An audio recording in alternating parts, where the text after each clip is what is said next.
Lumaki si Kisses na hindi nakilala ang kanyang tunay na ama. Ang ina niyang si Marivic ang mag-isang tumataguyod sa kanya noon, at kahit mahirap sila ay masaya sila ng kanyang ina. Pero magmula nang magpasya ang kanyang ina na mag-asawang muli para may katuwang sana ito sa buhay, ay tila kabaligtaran ng ninanais ng ina ang nangyari.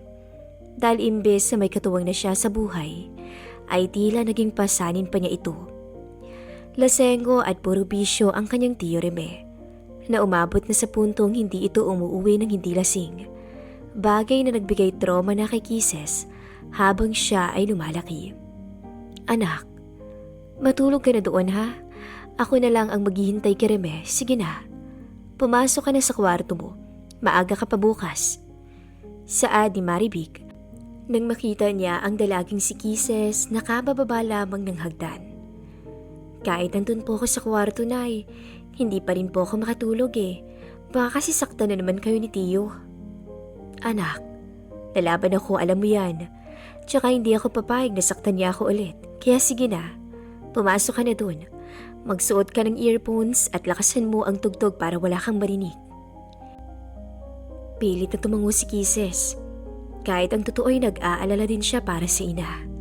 Simula pa man noon, kapag nakainom ang kanyang tiyo Reme, ay nasanay na itong sakta ng kanyang ina. Hindi man niya nakikita, pero rinig na rinig niya ang bawat pag-iyak, pagkalabog at pagsigaw ng kanyang ina. Gustuin man niyang tulungan to pero bata pa siya noon at wala pang sapat na lakas para manlaban. Dagli siyang pumasok sa kanyang silid at sinunod naman ang utos ng ina. Naglagay siya ng earphones sa kanyang tenga at nilakasan ng musika. Hindi na niya namalayang dilamo na pala siya ng dilim at nakaidlip na. Nagising siya sa sunod-sunod na kalabog mula sa ibaba. Kaya tiyak niyang sinasaktan na naman ng kanyang tiyo Reme ang ina.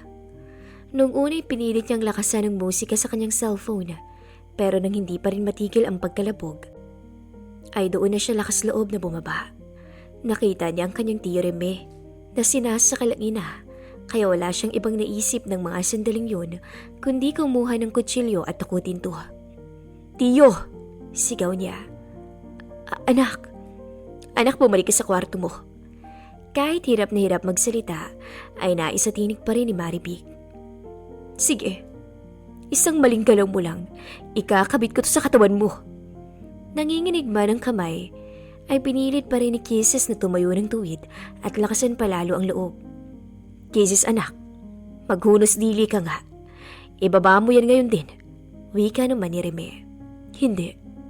Hindi ko to ibababa hanggat hindi mo pinapakawalan si nanay.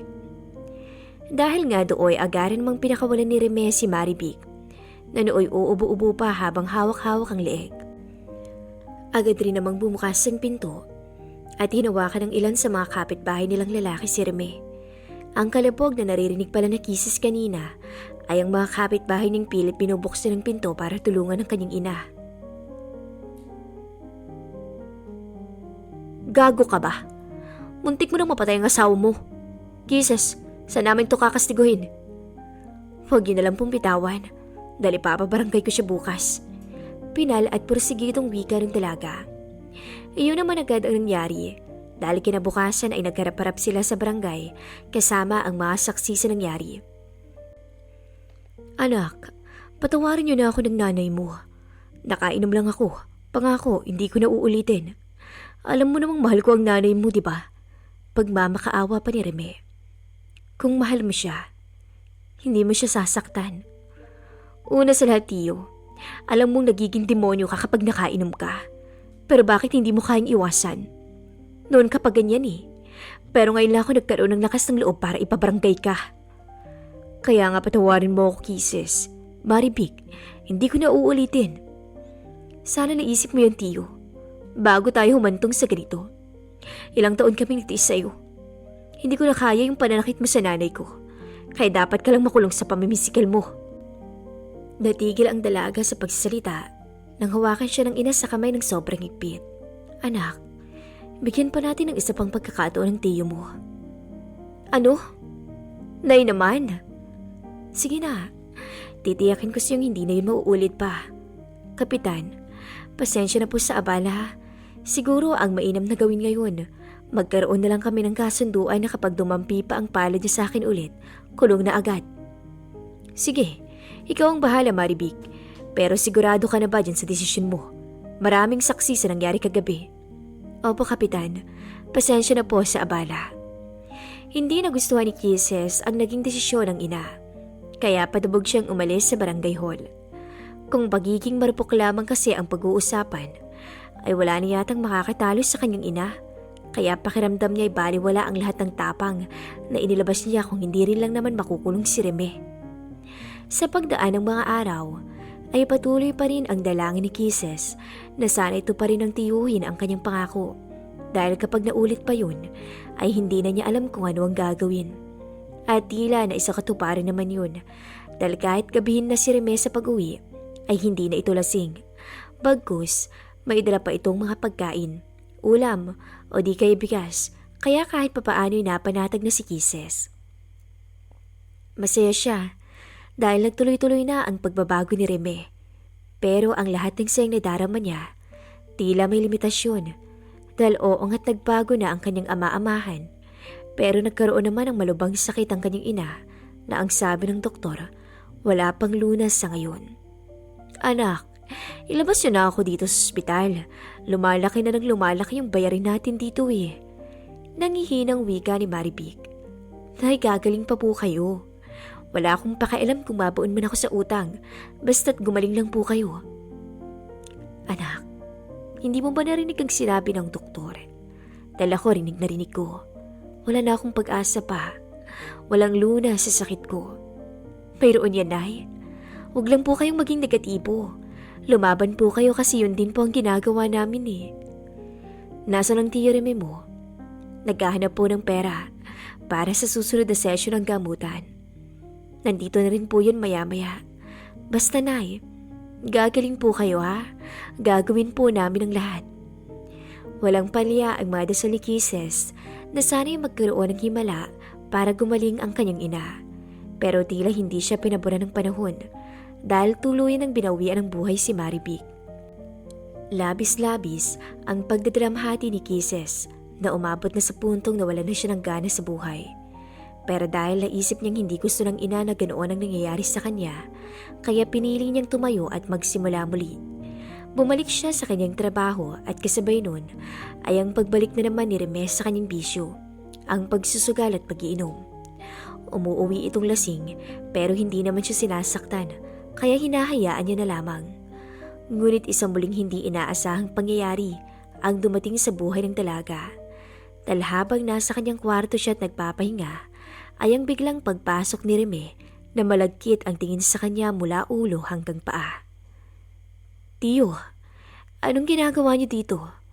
Sa nanginginig niyang boses dahil hindi naman gawain ng ama-amahan na pumasok sa kanyang kwarto kahit pa hindi nakalak yun. Maganda ka, Kisses. Makinis.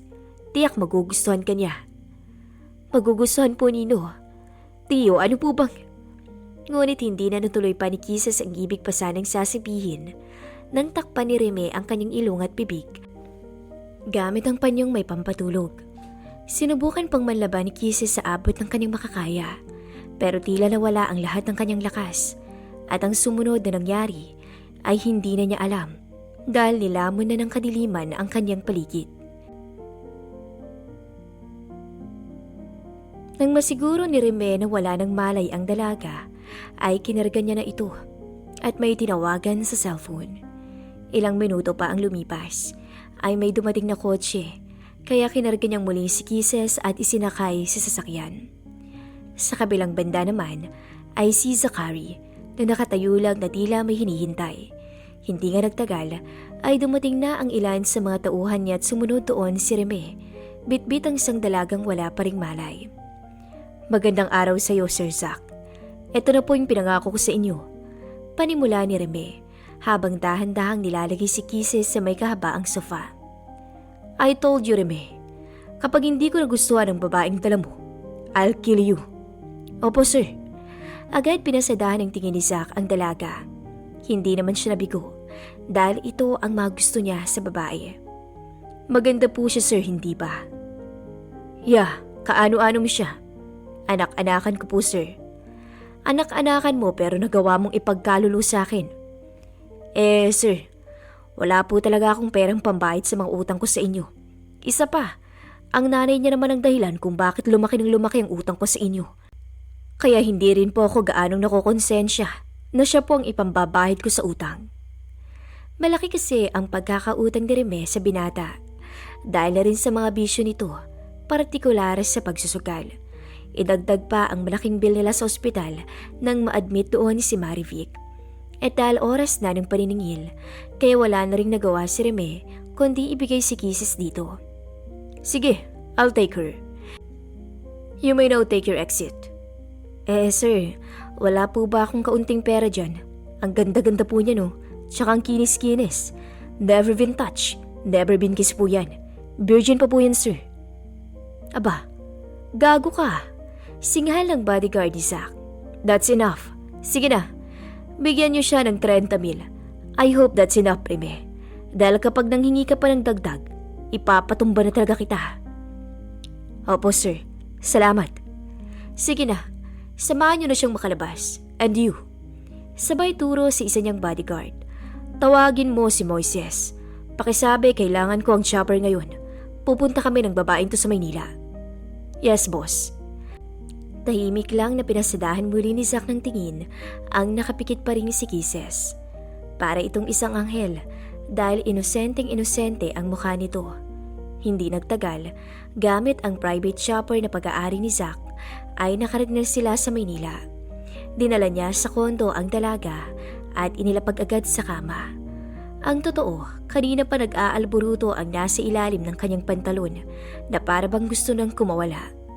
Gusto niya man sanang hintayin ang paggising ng dalaga bago niya gawin ang gusto niya.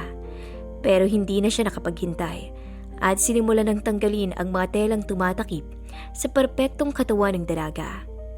Isa-isa niya ring pinaulanan ng halik ang bawat parte ng katawan nito.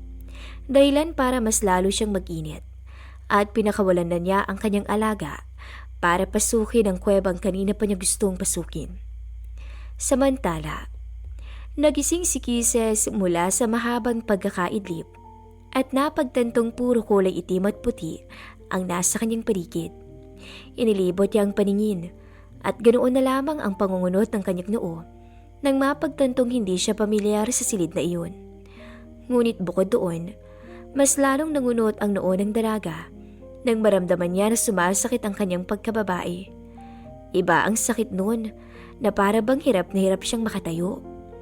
Nang mapatingin siya sa ibaba, ay nakatakip na ng puting kumot ang kanyang buong katawan at wala ng saplot. Diyos ko, nasaan ako? Hindi kaya naiiyak niyang bulong si sarili. Sinubukan niyang tumayo kahit hirap na hirap siya. Wala na ang suot niyang mga damit at hindi na niya mahagilap. Nang makita niya ang isang malaking cabinet, ay doon na siya naghanap ng maisusuot. Wala na siyang pakialam kung puro panlalaki ang naroon, basta't may maitakip lang siya sa kanyang katawan. Nang mga sandaling yun, ay iisa lang ang tumatakbo sa kanyang isip, at iyon ay ang makaalis. Bago siya umalis sa silid kung saan siya naroroon, ay nagawa niya pang tingnan ng isang litrato na nasa ibabaw ng side table.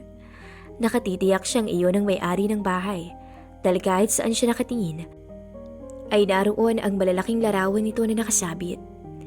Tahimik ang buong paligid, pero mas minabuti niya pa rin wag lumikha ng ingay. Paglabas niya ay dumiretso siya sa isang elevator at bumaba na. Wala siyang pakialam kung pinagtitinginan siya ng mga taong nakakakita sa kanya. Nais lamang niyang makaalis. Diyos ko, nasa na ba ako? Tanong niyang muli sa sarili nang paglabas niya hindi na talaga siya pamilyar sa lugar. Ate, pasensya na po ah. Itatanong ko lang sana kung nasaan ako. Tanong niya sa alien na nooy nakakunot pa ang noo. Ate, hindi po ako baliw. Hindi ko lang po talaga alam kung nasaan ako eh. Ineng, nasa Maynila ka ngayon. Maynila po? Paano po ako napunta dito? Abay, ewan ko. Bakit akong tinatanong mo? Tumabi ka nga riyan. Ipatingin mo na yung utak mo, oy. Pahabol pa nito bago umalis. Bagsak ang mga balikat ni Kisses sa nalaman.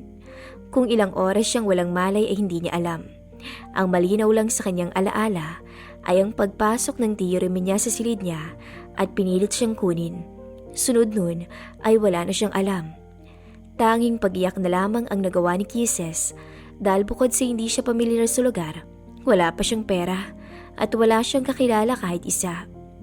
Simula din nooy, nagpalaboy-laboy siya sa kalye at humihingi ng pera sa mga taong nagsisidaanan.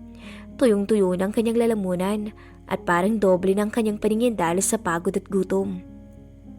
Hanggang isang araw, habang naglalakad, ay sinubukan niyang lumapit sa isang matandang babae na nooy papasok na sa kanyang sasakyan. "Ma'am, pahingi naman po kahit pang..." Hindi na naituloy pa ni Kisses ang pagsasalita nang bigla na lamang siyang nahimatay. Napasigaw naman sa gulat ang matanda. Roy, help! Bumaba ka nga dyan ngayon din!" Tawag niya sa kanyang driver. "Madam, ano pong gagawin natin sa kanya? What happened to her? Is she okay? Humihinga pa ba siya?" "Opo, madam. Didiretso na po ba tayo sa ospital?" "Yes, tara na." Iyon ang magagad ang kanilang ginawa. Pagkarating ay inasikaso naman ng mga hospital staff ang dalaga. "She's fine now, Doña Silvia. Sa ngayon ay nilipat na po namin siya sa isang private room. Anytime soon, magigising na rin siya." "Thank you, Doc." "Thank you din po, madam. If you have questions, nasa office lang po ako." Tumango naman ang Donya at tagli na ring pumasok sa silid kung saan naroon ang dalagang bigla na lamang nahimatay kanina. Nagising muli si Kisses dahil nakaramdam siya ng kirot sa kanyang kamay. May mga nakatusok na pala sa kanyang kamay kaya alam niyang nasa ospital siya ng mga oras na yun. "Yes, cancel all meetings today. Reschedule na lang bukas." "Okay, thank you." Rinig niyang tinig ng isang babae. "Ma'am," sa mahina niyang sambit. "Oh, you're awake. Wait, I'll call the doctor." Matapos siyang ma-check ng doktor, ay nagsabi naman to na kailangan niya lang magpahinga tsaka umalis na. "You need to rest pa, iha. Wait, what's your name?" "Kisses po." "Kisses, you need to stay here for at least 2 days, sabi ng doktor. She's an expert kaya kailangan makinig ka sa kanya." "Pero wala po akong perang pambayad dito, ma'am." "Don't worry about it. I got you. I'm Sylvia. Sylvia Montemayor, by the way. If you're wondering bakit ka din dito, nakita na lang kita kanina na nahimatay. What happened?" Doon na nga kinuwento ni Kisses ang tunay na nangyari at kung paano siya napunta sa lugar na hindi pamilyar sa kanya. Pati na ang pagising niya nang wala siyang saplot at ang pananakit ng kanyang pagkababae. "Oh my gosh, nakilala mo ba ang taong gumawa nun sa'yo?" "Hindi po, pero tiyak kong mamumukhaan ko po siya." "Ganito na lang. Alam mo ba kung saan ka lumabas nun?" "Hindi ko na po matandaan eh. Hindi ko nga po alam kung nasaan ako nun. Taga-probinsya po ako pero pagising ko, nandito na po ako sa Maynila." "Poor you. I'm sorry to hear that. I just can't imagine na nagawa kang ganunin ng stepfather mo. Anyway, wala ka bang matutuluyan dito sa Maynila?" "Wala po." "Oh gosh. Gustuin ko mang pauwiin ka sa inyo sa probinsya. Pero parang nagdadalawang isip ako dahil baka nandun ang demonyo mong ama-amahan. Ganito na lang. Stay with me. Doon ka na muna sa bahay ko tumira, okay? Wala akong ibang kasama doon except sa mga mates ko. Wala akong asawa at mga anak kaya pwede ka doon." "Talaga po, ma'am? Maraming salamat po. Kahit maging katulong niyo na lang po ako doon, ayos lang." "No, wala nang bakante sa mga mates ko. I will help you, Kisses. Simula ngayon, ako ang kikilalanin mong ina. You're my daughter. And you better call me mama. You got it?" Isang matamis na ngiti ang pinakawalan ni Kisses at hindi na rin nagdalawang isip na yakapin si Sylvia. Matapos nga ang 2 araw na pananatili ni Kisses sa ospital, ay isinama na siya ng Donya sa mansyon kung saan to nakatira. Itunuring siyang sariling anak ng Donya, kaya kahit medyo mapait ang naging nakaraan ni Kisses, ay napapawi yun kahit papaano. Ngunit 1 buwan lamang ang lumipas, ay tila nakaramdam ng kakaiba ang dalaga sa kanyang sariling katawan. Bukod sa may mga amoy siyang hindi gusto, ay may mga pagkain din siyang hindi kinakain noon, pero kinakain na niya ngayon. Madalas na rin ang pagkahilo niya at nagsusuka siya tuwing umaga, kaya naman dahil na rin sa pag-aalala ni Doña Silvia sa kanya, ay pinatingnan niya si Kisses sa kakilala niyang doktor. At doon nga nakumpirma na nagdadalang tao siya at kambal pa. Kisses, iha, no matter what happened in your past, huwag na huwag mong idadamay ang mga anak mo. They're innocent. Love them, okay? At ganun din ang gagawin ko sa kanila as may apo. Ngiti ng Donya. Kahit hindi niya gusto na nagbunga ang paglalapastangan sa kanya ng lalaking hindi niya kilala, ay minahal niya pa rin ang kanyang mga anak. Hindi nagtagal, ay sinilang niya sina Marcus at Micah at minahal ng buong puso. Pinag-aral din ulit siya ng Donya at makalipas ang ilang taon ay nakapagtapos to at balak na ring pag-aralan ang pamamahala sa kumpanya ng Donya. Dahil iyon na rin ang utos nito, lalo tumatanda na daw to at wala namang ibang magmamana ng ari-arian nito kundi siya lamang. Malaki na rin sina Marcus at Micah. Sobrang bibibo ng dalawa, bagay na laging nagpapawala sa pagod ng Donya, lalong-lalo na si Kisses. Isang gabi, kadarating pa lamang ni Kisses noon galing kumpanya nang salubungin agad siya ng cute niyang kambal. Mommy! They're so happy to see you, anak. Kanina ka pa nila hinahanap sa akin. Hindi matapos-tapos sa tanong. Natatawang wika ni Doña Silvia. Really? Hinahanap niyo si Mommy? Siguro miss niyo na si Mommy, no? Yes, Mommy. Sana nga po wag na lang ikaw pumasok sa work para mag-play na lang po tayo dito everyday eh. Saad ni Micah. I'd love to, sweetie. Pero kailangan mag-work ni Mommy eh. For you and Kuya Marcus' future. Pero diba nag-promise naman si Mommy na after ng work ko, kahit pagod na ako, makikipaglaro pa rin ako sa inyo. Yes po, Mommy. Let's go? Oh, sige. Mauna na kayo sa playroom, okay?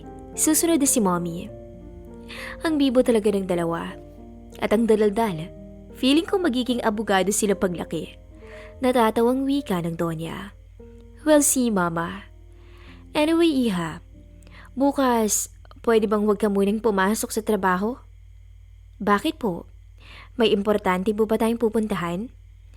Actually, yeah, may iba tayong dadaluhan bukas and since invited ako, isasama ko na kayo ng mga bata.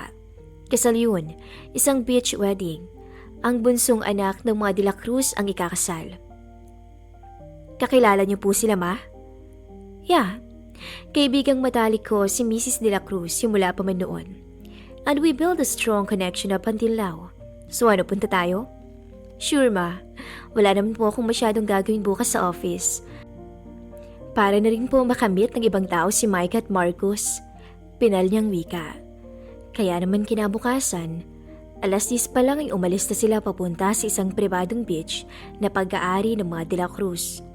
Pagdating, ay hindi naman ganun karaming tao at halatang pili lang ang mga inimbitahan sa kasalang iyon, kaya hindi masyadong naiilang si Kisses. Anak, pupunta lang ako dun ha? Babalik din ako kaagad. Sige po, Mama. Maglalakad-lakad lang po muna kami ng mga bata. Mommy, can we go there? We'll play lang po. Saan ni Marcus? Okay, isama mo si Micah. Basta make sure wag lalayo ha? Dapat tanaw ko pa rin kayo. Yes, Mommy! Sabay pang wika ng dalawa. Nung unay nakangiti pang pinagmamasdan Kisses ang dalawang anak na naglalaro sa may buhanginan. Pero nang magsimula na ang seremonya, ay natuon na ang atensyon ni Kisses sa ikinakasal. Hindi niya mapigilan ang imahinasyon na paganahin. Nagangarap siya noon na ikakasal din siya. Pero mukhang malabo nang mangyari. Gayong nakakasiguro siyang walang tatanggap sa kanya dahil may dalawa na siyang anak.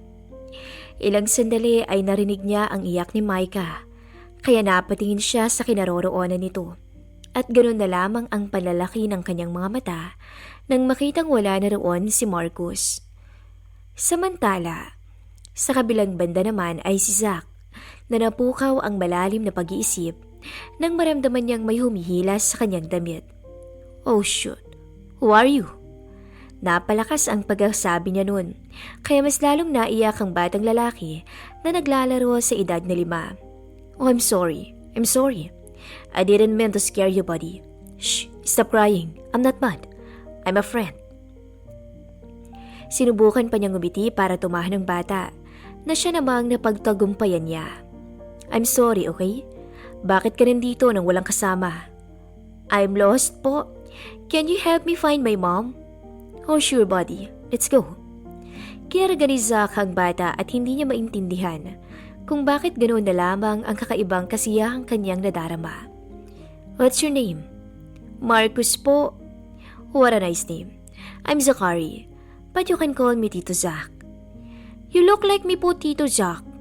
Really? Actually, napansin ko din yun kasi parehas tayong pogi. Oh my gosh. Marcus! Tinig ni Kisses na nagpatigil sa kanila. Mommy! Sigaw rin ni Marcus kaya agad pinakawalan ni Zachary ang bata. Where have you been ba? Are you okay? May masakit ba sa'yo? Wala po, Mommy. I'm sorry po. Kasama ko po si Tito Zack. Siya po yung nagdala sa akin papunta dito. Oh, thank you sa Ngunit ang balak sanang sabihin ni Kisses ay hindi na niya naituloy nang makita ang mukha ng kaharap. Ilang taon na ang lumipas, pero tandang-tanda pa rin ng dalaga ang mukha ng lalaking nakita niya sa bahay kung saan siya nagising nang walang saplot. Maski si Zack ay tila natuod sa kinatatayuan nang mamukhaan ng babaeng matagal na niyang hinahanap. Marcus, Micah, let's go. Hey, miss. Ngunit hindi na yon pinakinggan pa ni Kisses at dire-diretso na sa pag-alis. Hinayaan na muna yon ni Zack, pero dahil hindi rin mapanatag ang loob niya, kaya hinanap niya ito sa venue. Nakita niyang kausap ito ni Sylvia, kaya lumapit siya. Tita Sylvia, how are you? Panimula niyang bati. Oh, Zachary. Kanina pa kita inahanap, iho. I'm good. By the way, this is Kisses and her twins, Micah and Marcus. Kisses anak. This is Zachary. Siya ang kapatid ng bride natin ngayon. Nagkita na po kami tita kanina. If you don't mind, pwede ko po bang muna siyang makausap saglit? Oh sure iho. Anak sige na, ako na munang bahala sa mga bata. Kahit ayaw ng dalaga, ay wala na rin siyang nagawa dahil nahihiya siyang tanggihan ng Tonya. Nagpunta sila ni Zack sa dalampasigan kung saan walang ibang tao kundi sila lang. Ngunit hindi pa man nauumpisa ng binata ang pagsasalita nang bigyan siya ni Kisses ng mag-asawang sampal. What was that for, ha? What was that for? At talagang nagtatanong ka pa? Ikaw ngayon na naman tala sa akin, di ba? Look, pag-aari na kita. Your your stepfather, gave me the right to do that thing to you. Ikaw ang pinambayad niya sa pagkakautang niya sa akin. Utang? Malaki ang utang ni Remy sa akin dahil sa pagsusugal niya at bisyo. Pero mas nadagdagan pa yun ng malaking halaga nang umutang siya sa akin ulit para daw sa hospital bill ng asawa niya, which is your late mother.